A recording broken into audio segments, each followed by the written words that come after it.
Okay, we are joined once again by Max Goodman for the final time of the Yankees preseason. Max, you're back in New York, back from Florida. What are your final impressions, final thoughts heading into opening day tomorrow? Oh man, I mean, we could spend the whole podcast just on that question. First thing that comes to mind is I spent the last day in Tampa, which is Monday, kind of going around and asking a bunch of the starters one question. And this is a story that I'm going to be writing for Thursday morning, tomorrow morning. So I guess you're getting the sneak peek here. Um, just asking them why they think that this year will be dramatically different from last year. And every single person that I talked to had a glowing response about the roster, the vibe around the team, the energy, the motivation that group had from what happened last year. Um, maybe they learned a lot about what needs to happen. They looked in the mirror. They got to the facility early this offseason. There's a little extra chip on the Yankees collective shoulder.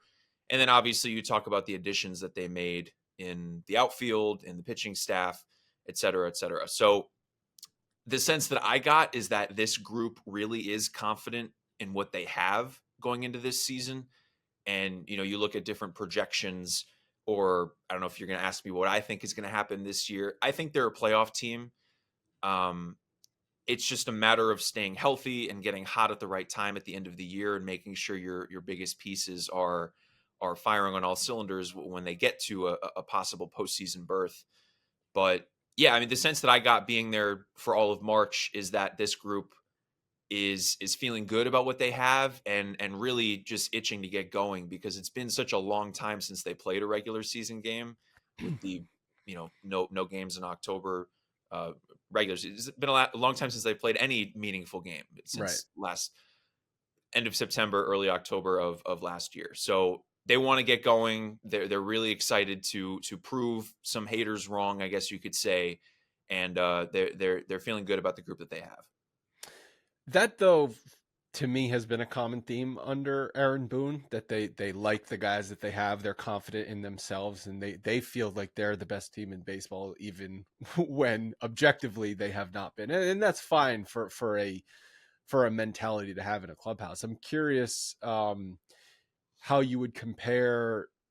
You asked the players that question, and you were in the clubhouse throughout March. How would you compare the vibe in there versus say last spring training, where they were coming off 2022? They had the best regular season record in the well, no, Houston, whatever. They were one of the best regular season teams that year. So I know they didn't win in the playoffs, but they were very confident coming out of that year. So I wonder how the vibes are different spring to spring. Right. I think that's a good point. And, you mentioned Boone. I mean, Boone is a player's manager. He's going to hype the group up. He's going to try to make them believe that they're going to bring the best out of what they have collectively.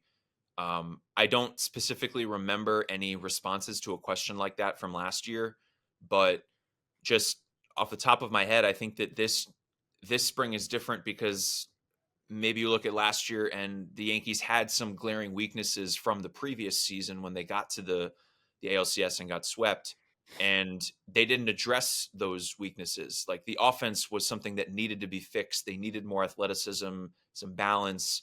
Left field was a glaring concern, and they just went into the next year without fixing some of those holes.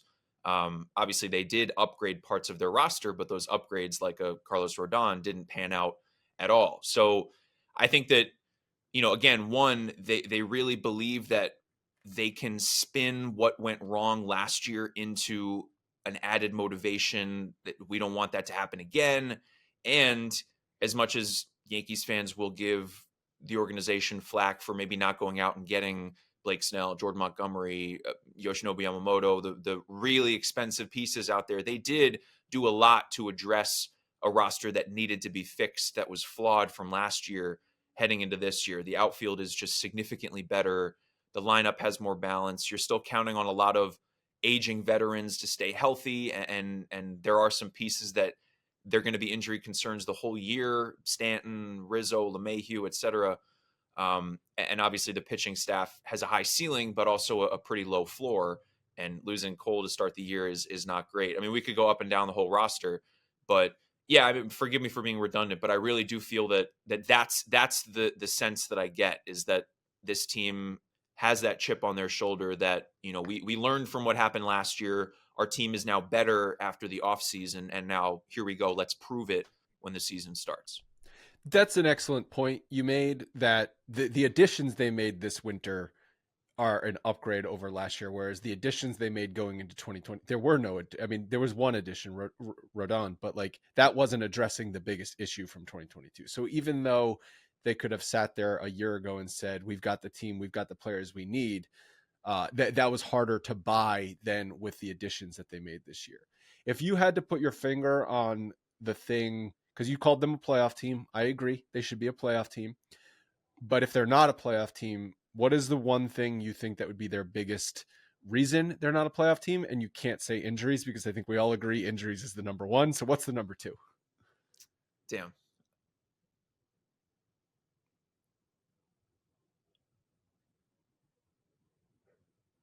So I think you, I think I lost you guys for yeah, a you second kind of, there. yeah, that's So fine. Well, I'll mark down the time. 1 second. I'll mark down the time. We can edit that, and then you can pick back up. Okay. so you're saying I can't pick health, but it has to be something else. Yeah. Okay. Sorry. Let me think. Well, I'll say this. I think that the offense is going to score, and they're going to score a lot. I do think that the improvements that they made when you're adding someone like a Juan Soto, and let's assume that health is pretty standard across the board. If they get a full season from Judge, if Stanton doesn't miss an exorbitant amount of time, if Rizzo is the more vintage version of himself, it's a lot of ifs, right? But I think that this lineup is deeper. I think there is more balance, lefty righty, power contact. You've got some youth that's going to be in there. I think they're going to be a much better offense across the board. So really, I think that what it's going to come down to is the pitching staff and the starting rotation in a nutshell. I do think that Clark Schmidt will take a step forward, and I do think that Marcus Stroman will be a great fit. Just the sinker at Yankee Stadium, the vibe around him in terms of the confidence, wanting to be there, pitching for his childhood team. I'm very interested, side note, to see how he handles his first couple bad starts, because he didn't have anything like that this spring. And when we would talk to him after he would go out and shove in a spring training game, he would be very confident talking about himself, which I think is the scouting report. And he had every right to do that in spring training because it was going so well. But when he gives up a bunch of runs to a division rival and doesn't get applause from the fans at Yankee Stadium, then how is he going to handle it? Is it going to spiral? So I think it will come down to how Rodon and Cortez kind of hold it down towards the top of the rotation, knowing that Cole won't be back for a while here. And I don't think they're going to rush Garrett back from whatever it is that he has with his elbow, because that is, even beyond this year, I mean, that is a huge concern when you have, your most indispensable player has an elbow injury going on. You don't want to rush them back. And you want him healthy for the postseason run down the stretch. So, can Rodon bounce back? Can he prove that he's not a two-pitch pitcher? Or if he is, can he use that to his advantage and be dominant and pitch deep into games and pitch effectively every 5 days? And it is a little bit health, but can Cortez prove that the shoulder isn't an issue for him anymore and get back to that 2022 version where he's being deceptive on the mound, he's riling up the fans, he's nasty Nestor, because we didn't see that really very much at all last year. So if you go into another season with a rotation that you can only really count on one ace, that's not going to cut it. And especially if they get to the playoffs, right? I mean, you have to have some guys that you can count on to pitch deep into games and over the course of the whole season, not really kill your bullpen, because the bullpen, you saw at the end of last year that the workload kind of took a toll on them and they weren't as good at the very end of the season. So I think that, do they make a trade at the deadline to add a starter? Who knows? That we're looking way too far ahead, but it's going to come down to who's going to step up when Cole is out. And then when he's back, is Cole really the only top pitcher in that staff again? Or will Stroman, Rodon, Cortez, or a mix of them kind of really take the reins of a 1B behind him and carry the staff like that. I agree. I think you nailed it. And I think there's a domino effect. You mentioned the ceiling is high in the rotation. I think there's a large variance though between their ceiling and their floor. And taking health out of it, if their performance of those starting pitchers is closer to the floor than it is the ceiling, I think that has a domino effect on the entire pitching staff as a whole, and the bullpen and the question marks, which Scott and I previously talked about in this episode. The question marks in that bullpen, just by the names and the unprovenness of some of those names that haven't been there in the past few years, that calls, that could have a domino effect on the entire pitching staff. So I'm with you that the offense has been upgraded significantly over last year, and that I think they're banking on guys hitting their ceiling or coming close to their ceiling in the rotation. And I think if they hit their ceiling, I think they could be a very good team. But that's a big if, like you said. All right, so one other thing I wanted to talk to you about is the final couple bench spots. So I saw Boone was quoted Monday where he said they have 2 spots to fill, and I'm taking that to mean, on the surface, that means 2 bench spots, but I guess he could have also meant by that we have 2 spots we need to fill, meaning someone needs to play third base and someone needs to back up third base, shortstop, and first base, and they both can't be Oswaldo Cabrera because he can't do both of those. So I'm Right. curious what you think he meant by 2 spots to fill. Sure. Well, I think as the roster stands right now, Oswaldo is the starting third baseman. Mm-hmm. But the Yankees are going to be monitoring the external market pretty closely over these next X amount of hours. If you're watching this before opening day, um, does that mean a trade? It's certainly possible. Ben Rortvedt doesn't have any options. I think they're going to try to see what they can get from him. Otherwise, you can keep him on the roster like they did with Florial last year, and maybe even a couple days into the season, have a third catcher so that by the time you designate him for assignment, he can maybe sneak through waivers because other teams have, made their final cuts and organized their roster to start the year. And maybe they don't have space for someone like a Rortvedt, who does have some pretty good value. I mean, at a premium position, he's a great defender, just hasn't been able to hit.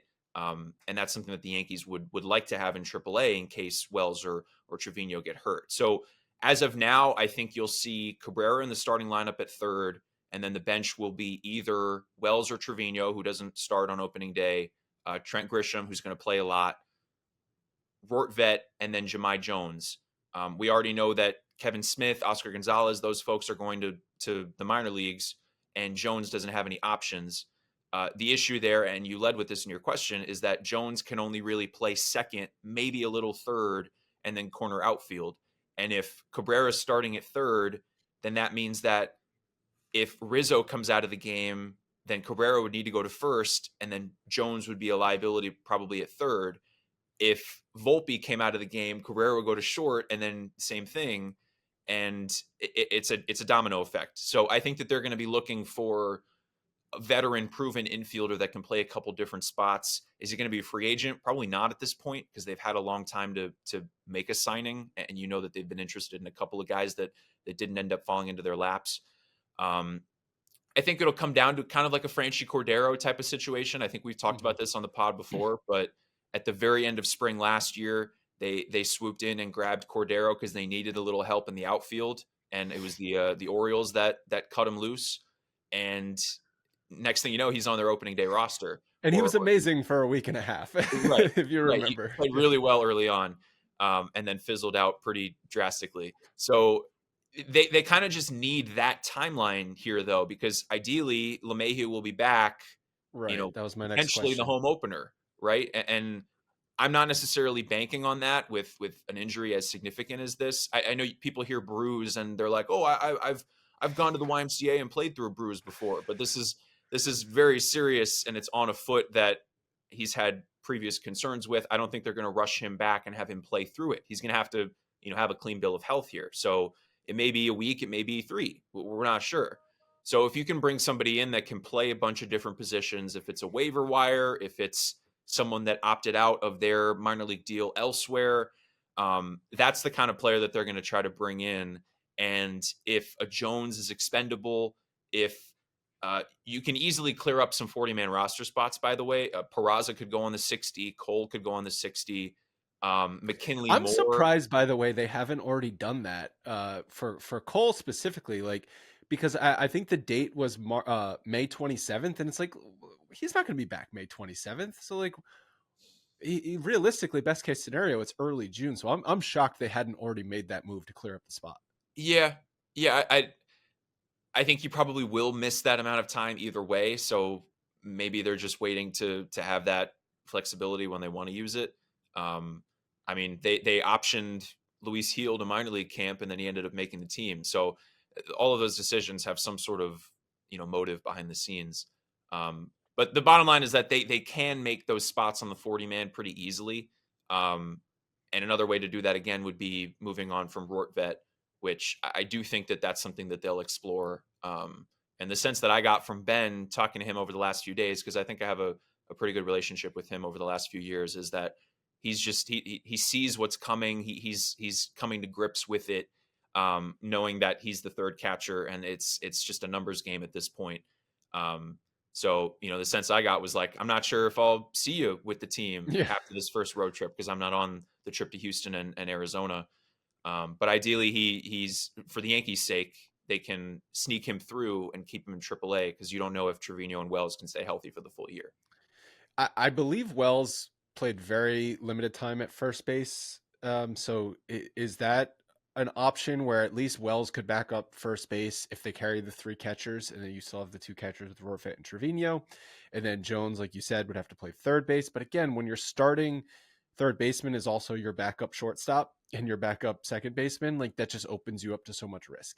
And if this LeMahieu injury was like, oh, he's definitely back April 5th, like no questions about it, he's ready to, then you could you could roll that dice a little bit and you could just, play that game for the first road trip. But if this bleeds into late April, like you're never going to survive April with no backup infielders.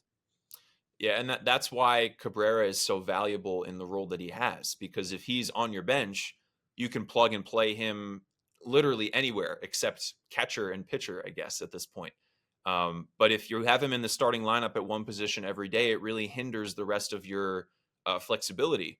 And, same thing for the outfield. That's why it's good to have a Trent Grisham, because you can plug him in center field, kind of like what the Yankees would do with Tim LaCastro or something like that. Like late in games, you have a defensive replacement, except this guy is a top 5 defender in all of baseball over the last several years. So you've got the flexibility in the outfield, but the infield is a real concern. And also, you look at the whole year. Rizzo's in his mid 30s, LeMahieu's in his mid 30s, and they both have had pretty consistent injury concerns on and off through their careers.